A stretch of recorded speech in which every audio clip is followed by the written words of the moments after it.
नमस्कार, मैं डॉक्टर मंजू शाह। श्री विश्व गुरु क्लिनिक में आप सभी का स्वागत है। जी मचल रहा है, उल्टी सा लग रहा है या फिर सिर में दर्द हो रहा है। सुबह नींद खुलने पर फिर से सोने को जी कर रहा है, यानी नींद पूरी नहीं हुई ऐसा लग रहा है।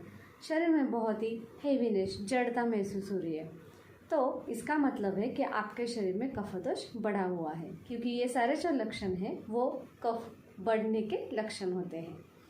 शरीर में स्निग्धता लाना, जॉइंट्स को जो लुब्रिकेशन होता है वो करना, इसके साथ ही जो स्थिरता बनाए रखना और धैर्य यानी धीरज जो है वो बनाए रखना, शरीर को बल देना, ताकत देना आदि, वो शरीर में अगर कफदोष प्राकृत होता है तो उसके गुण बताए गए हैं।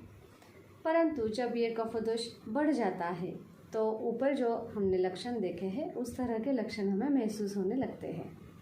तो जब ये कफदोष शरीर में बढ़ जाता है तो उसको पंचकर्म द्वारा शरीर से बाहर निकाल देना बहुत ही ज़रूरी होता है,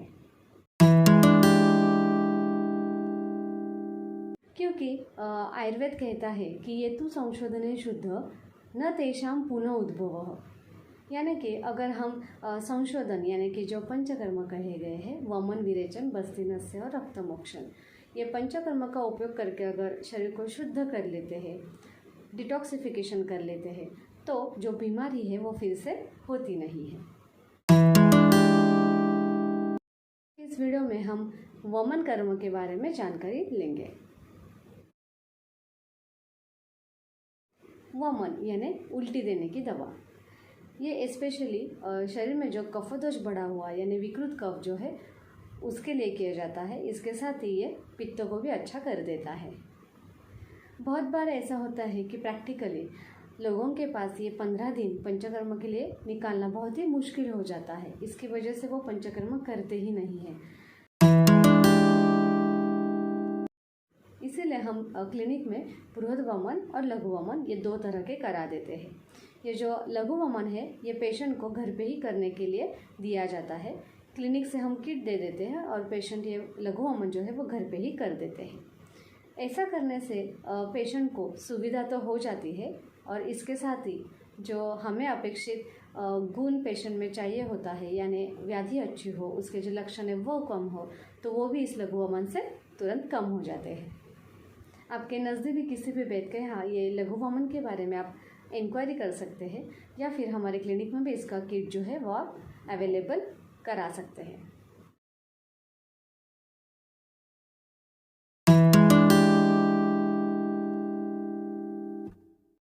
कोई भी ऋतु जो है वो उसके नैसर्गिक यानी नेचुरल स्वभाव से अगर अलग हो जाता है, यानी कि जैसे कि धूप में अगर ठंड पड़ जाती है या ठंड में बारिश पड़ जाती है तो उसको ऋतु का विपर्य यानी ऋतु का उसके नॉर्मल स्वभाव से अलग हो जाना, विरुद्ध हो जाना कहा जाता है। और जब ऐसा होता है तो बीमारी हो जाती है। इसीलिए आयुर्वेद कहता है कि हमें ये बीमारी होने के पहले ही पंचकर्म से शरीर की शुद्धि करनी चाहिए। और इसीलिए जब ये ठंड के सीज़न में शरीर में कफदोष इकट्ठा होता है तो वसंत ऋतु में वमन किया जाता है। जैसे वासंतिक वमन जो है आप सभी ने सुना ही होगा, तो इसमें ये उल्टी की दवा दी जाती है। और जो ये ग्रीष्म ऋतु है उसमें वातदोष जो है वो इकट्ठा हो जाता है। इसीलिए आगे जाके जब बारिश लगती है वर्षा ऋतु तो उसमें बस्ती कर्म करना चाहिए। और इसके साथ ही वर्षा ऋतु में जो पित्त इकट्ठा शरीर में होने लगता है तो इसके लिए आगे जाके जब शरद ऋतु आता है तो पित्त का उपक्रम विरेचन ये ज़रूर कराना चाहिए। तो अगर हम साल भर इस तरह से वात पित्त कफ के लिए अगर शरीर की शुद्धि पंचकर्म द्वारा करा के लेते हैं तो हमें बीमारी होती ही नहीं है।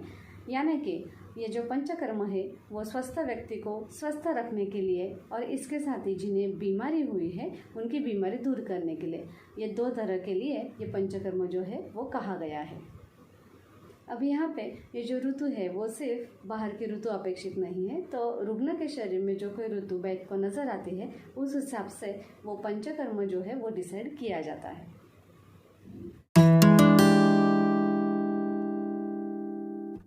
अगर हम देखें तो ये पंचकर्म जो है एक तरह का ड्रास्टिक क्लींजिंग होता है, बॉडी का डिटॉक्सिफिकेशन होता है, शुद्धि होती है।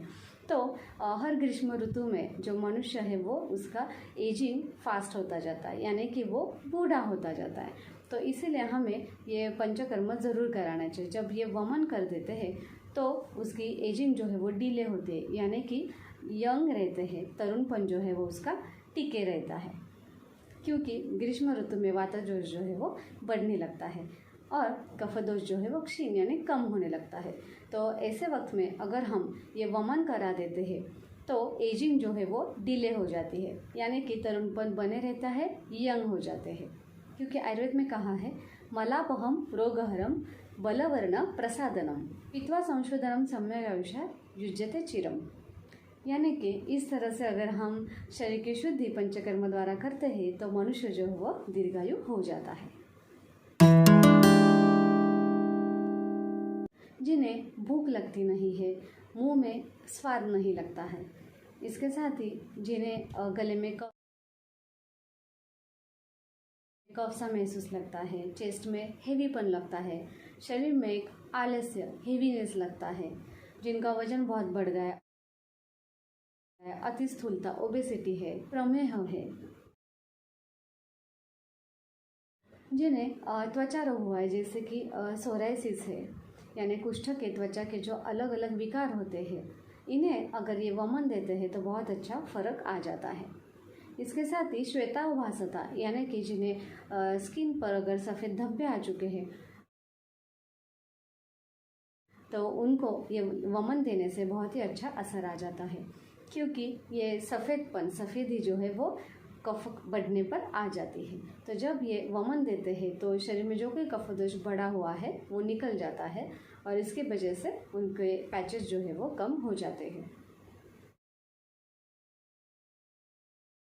जिन्हें त्वचा पे खुजली आ रही है या अर्टिकेर है, यानी जिन्हें अंग पे पित्त के फफोले उठते हैं, इन सभी को ये वमन से बहुत ही अच्छा उपयोग होता है। बहुत बार ऐसा होता है कि लोग एसिडिटी के लिए एंटासिड्स बार बार खाते रहते हैं या फिर एंटीबायोटिक्स, पेन किलर्स बार बार लेना, स्टेरॉइड्स लेना, इन सारी वजह से उनके शरीर में उनके बीच जो है टॉक्सिन्स वो रह जाते हैं और ये टॉक्सिन्स जो है वो आगे जाके उनमें ओबेसिटी यानी स्थूलता पैदा करना, इसके साथ ही जॉइंट पेन कर देना या फिर मन के कोई प्रॉब्लम जैसे कि एंजाइटी है आदि उनमें दिखाई देते हैं। तो ये सारी चीज़ों के लिए अगर हम वमन दे देते हैं तो ये जो टॉक्सिन्स है वो उनके वॉश आउट हो जाते हैं, जिसकी वजह से उनको बाकी की तकलीफ़ें जो होती नहीं है।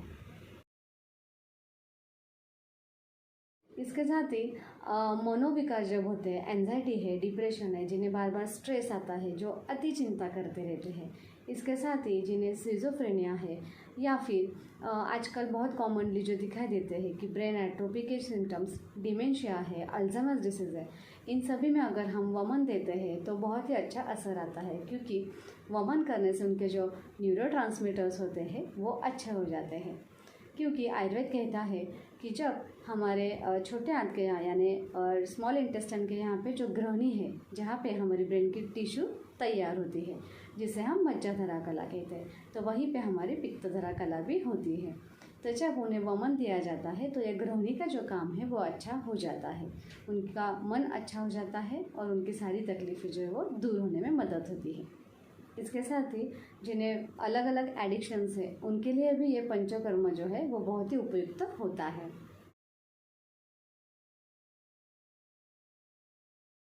जैसा कि अभी हमने जान लिया कि ये जो वमन आदि पंचकर्म है वो ड्रास्टिक क्लींजिंग के साथ ही हमें दीर्घायु देता है और शरीर में तरुणपन बनाए रखता है, यानी कि हमें यंग कर देता है, एजिंग डिले कर देता है।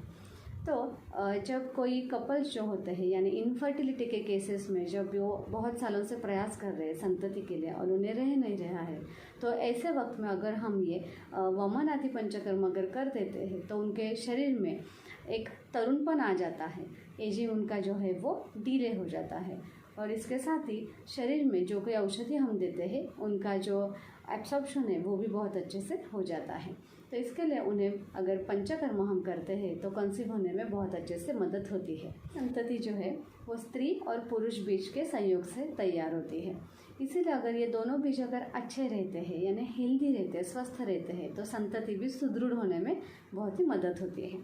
तो तो इसीलिए हमें कपल्स को ये पंचकर्म ज़रूर करना चाहिए, यानी बीज संस्कार के वक्त ये पंचकर्म जो है उन्हें ज़रूर करने चाहिए, जिससे कि संतति जो है वो अच्छी होने में मदद होगी, जिससे कि संतति जो है वो सुदृढ़ होगी ही, और इसके साथ ही उन्हें आनुवंशिक यानी हेरिडेटरी अगर कोई बीमारी होती है तो वो भी आने की संभावना उसमें कम हो जाती है।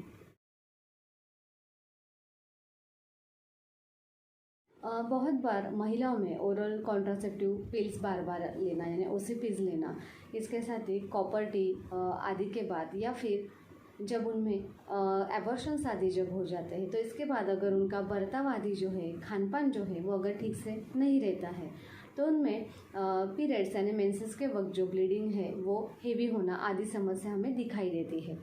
तो जब ये ब्लीडिंग हेवी हो जाता है यानी वजाइनल ब्लीडिंग जो है वो अगर एक्सेसिव ज़्यादा हो रहा है तो ऐसे वक्त में ये वमन जो है, लघु वमन, वो हमें बहुत ही यूज़फुल हो जाता है, जिससे कि ब्लीडिंग रुक जाता है। इसके साथ ही जिनके एडी जो है वो फटी हुई यानी क्रैक हिल्स आदि जब होते हैं, इन सभी के लिए भी ये वमन का बहुत ही अच्छा उपयोग हो जाता है। राजा शिवाजी महाराज जी के काल में यानी इतिहासकालीन जो काल है तब भी हमें ये ग्रंथों में पढ़ने को मिलता है, यानी बखर आदि जो है उनमें ये पढ़ने को मिलता है कि तब जो सेना यानी सैन्य जो रहते थे, आर्मी जो रहती थी, तो उनको ये पंचकर्म करके उनके शरीर की शुद्धि कराया जाती थी। ऐसा करने से उनका जो मन जो है, क्योंकि पंचकर्म करने से शरीर के साथ मन पे भी उसका असर आ जाता है, मन की शुद्धि हो जाती है।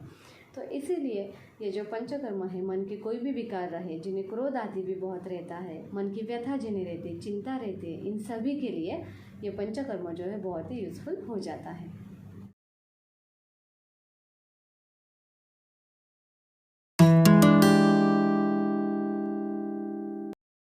बालक यानी कि उम्र 16 तक के जो बच्चे हैं उन्हें बालक कहा गया है। तो इन सभी में नेचुरली उम्र के अनुसार कफ की उम्र होती है।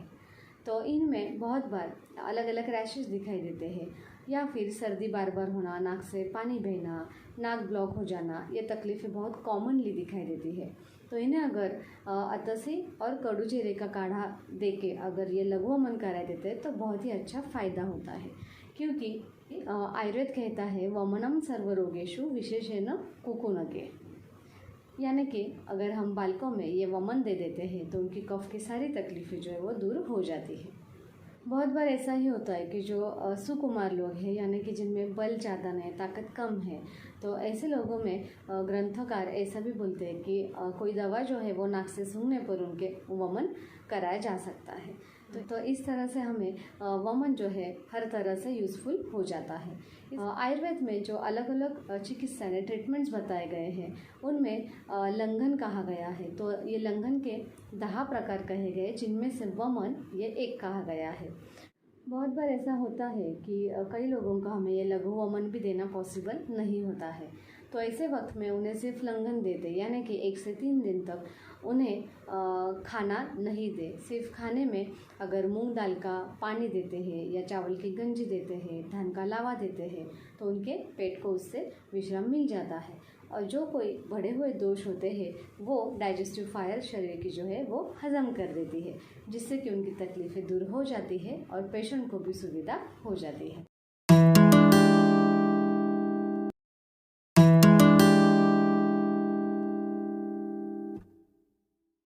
बहुत बार ऐसा होता है कि जी मचल रहा है, सिर दर्द हो रहा है, उल्टी सा लग रहा है, ऐसे वक्त में हमें सद्य वमन भी देना सही रहता है। ऐसे इसके लिए हमें गुनगुना पानी लेना है, उसमें सेंधा जल डालें और ये पी लें। इससे उल्टी यानी वमन जो हो जाता है उससे पेशेंट के सारे सिम्टम्स जो है वो कम होने में मदद होती है।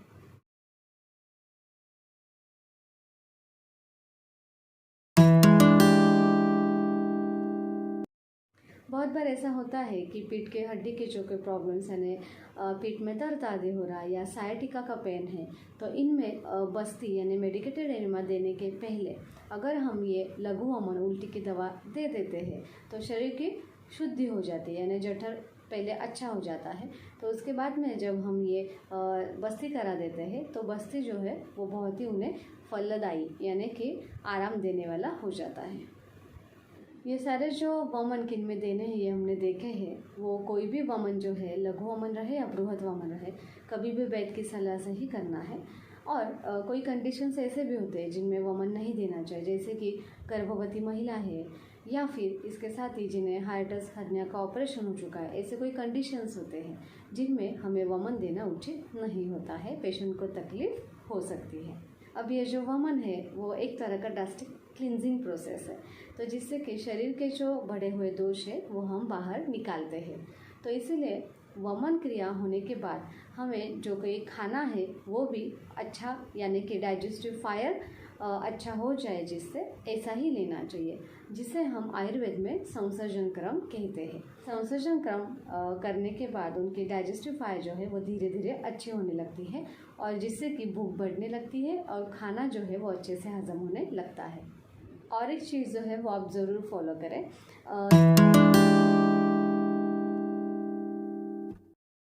जब कोई हमें रसायन चिकित्सा लेनी है, जैसे कि च्यवनप्राश आदि जो है, यानी शरीर के पुष्टि के लिए अगर हमें ये रसायन वगैरह लेना भी है, तो उसके पहले हमें पंचकर्म करा के लेना चाहिए, जिससे कि शरीर के जो बढ़े हुए दोष है वो बाहर निकल जाते हैं, यानी शरीर जो है वो अच्छा हो जाता है। तो उसके बाद जब हम ये रसायन लेते हैं, वो दवा के हिसाब से रहे या फिर स्वस्थ व्यक्ति के लिए रहे, तो इसके लिए जब पंचकर्म कर लेते हैं तो बहुत ही अच्छा रसायन का जो फ़ायदा है वो हमें मिल जाता है। इस तरह से आज ये पूरे वीडियो में हमने जाना है कि वमन जो है वो स्वस्थ व्यक्ति का स्वास्थ्य यानी आरोग्य बनाए रखता है, और इसके साथ ही जिन्हें कोई बीमारी हो चुकी है तो वो बीमारी दूर करने के लिए भी वमन का बहुत अच्छा उपयोग होता है। ऐसे ही और इन्फॉर्मेटिव वीडियोज़ के लिए चैनल को सब्सक्राइब ज़रूर करें। अगर ये वीडियो आपको पसंद आया हो तो लाइक करें और शेयर करें। आज का ये वमन का वीडियो आपको कैसे लगा ये हमें कमेंट करके ज़रूर बताएं। आपकी पहचान में अगर किसी को इनमें से कोई भी तकलीफ़ है जिन्हें वमन का उपयोग हो सकता है, तो उन्हें ये जो वीडियो है वो ज़रूर शेयर करें। Ayurveda for all.